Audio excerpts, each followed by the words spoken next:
Aku hanyalah peran pembantu, bahkan di cerita kehidupanku sendiri.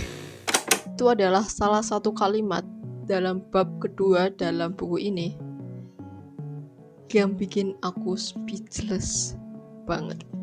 Tokoh dalam cerita ini cuma punya satu cita-cita terakhir sebelum kepergiannya, yaitu makan mie ayam langganannya. Lalu setelah itu menenggak habis obat dalam botol dan meninggalkan dunia selamanya. Brian Krishna mengambil tema yang dekat dengan kehidupan kita, namun jarang orang ketahui, yaitu mental health, terutama laki-laki itu sendiri. Di sini banyak diceritakan tentang ekspektasi orang-orang yang ada di sekitar tokoh utama kita, yaitu Ale. Di mana ekspektasi itu secara nggak langsung kayak jadi patokan buat Ale itu sendiri. Dimana kalau misalnya Ale ini nggak memenuhi ekspektasi itu, rasanya Ale kayak nggak fit atau nggak ngerasa layak buat ada di dalam kehidupan sosial.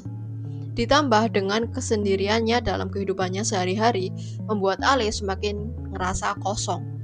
Apakah hidupnya ini sebenarnya worth it apa enggak sih? Apakah dia masih layak buat hidup?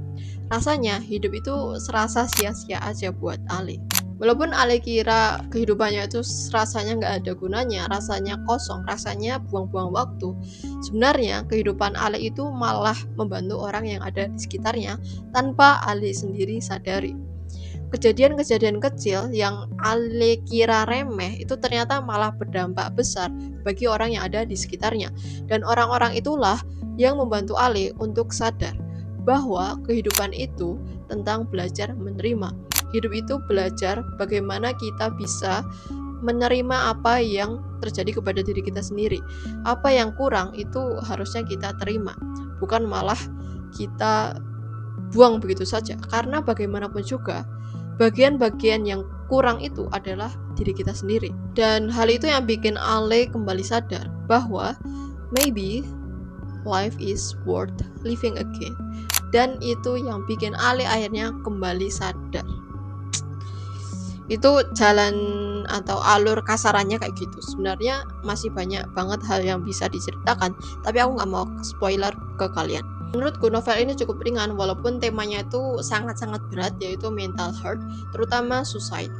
Dan menurutku beberapa part dalam bagian ini sedikit kurang, tapi nggak apa-apa, ini untuk memperlancar si Ale dalam menjalani kehidupannya. Banyak kejadian-kejadian yang secara tiba-tiba ada dan menyeret Ale untuk menyelesaikan masalah yang ada dalam cerita ini. Walaupun begitu, aku cukup suka dengan ceritanya yang ringan dan enak buat dibaca, apalagi banyak jokes-jokes yang mencairkan suasana dalam cerita ini.